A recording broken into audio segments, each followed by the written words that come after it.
Guys, তোমরা তো সকলেই ফ্রি ফায়ার গেমটা অনেক দিন ধরে খেলো, কিন্তু কখনো কি ভেবে দেখেছো ফ্রি ফায়ার গেমটা শুরুটা কিভাবে হয়? আজকের এই ভিডিওটাতে ফ্রি ফায়ার গেম সম্পর্কে সম্পূর্ণ ইতিহাস জানতে পারবে। তো চলো আর বেশি দেরি না করে ভিডিওটি শুরু করি। তোমাদের মাথায় কখনো না কখনো এই প্রশ্নটা নিশ্চয়ই আসছে যে ফ্রি ফায়ার গেমটা শুরুটা কিভাবে হয়েছিল।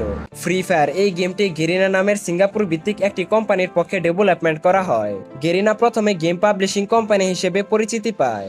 এরপর 2009 সালে ফরেস্ট লি নামের একজন উদ্যোক্তা গেরিনা প্রতিষ্ঠা করেন, যারা league of legend, call of duty, point blank এবং আরো অনেক গেমের সাথে কাজ করেছিল।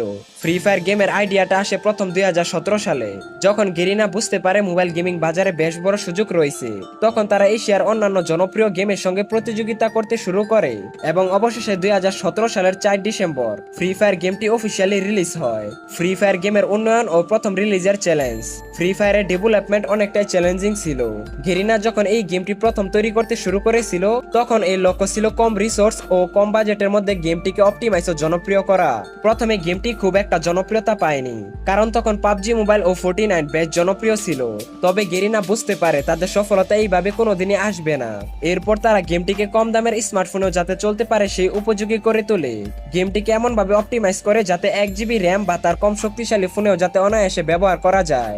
এছাড়াও ফ্রি ফায়ারে গ্রাফিক্স এবং সার্ভার ইস্যু নিয়ে কিছু সমস্যা ছিল, কিন্তু পরবর্তীতে এই সমস্যাগুলোকে কাটিয়ে উঠে গেমটি তার পথ চলতে শুরু করে।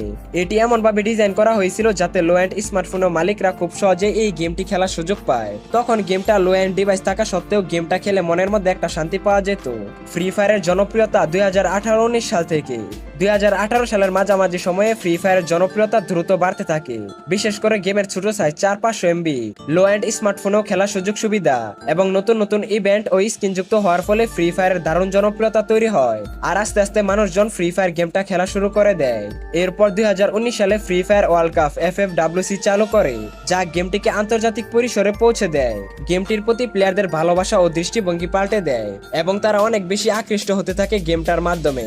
গেমের উন্নয়ন, নতুন আপডেট এবং স্পোর্টস 2020 সালের হিস্টোরি। 2020 সাল থেকে গেমটিতে নিয়মিতভাবে উন্নত আপডেট আসতে থাকে।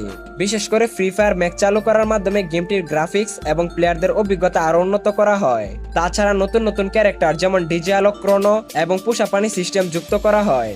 গেমটির সঙ্গে স্পোর্টস খুবই দ্রুত জনপ্রিয়তা পায়। Free fire world series FFWS, free fire continental series FFCS এর মতো বড় বড় স্পোর্টস ইভেন্টগুলো আস্তে আস্তে বিশ্বব্যাপী জনপ্রিয় হয়ে ওঠে।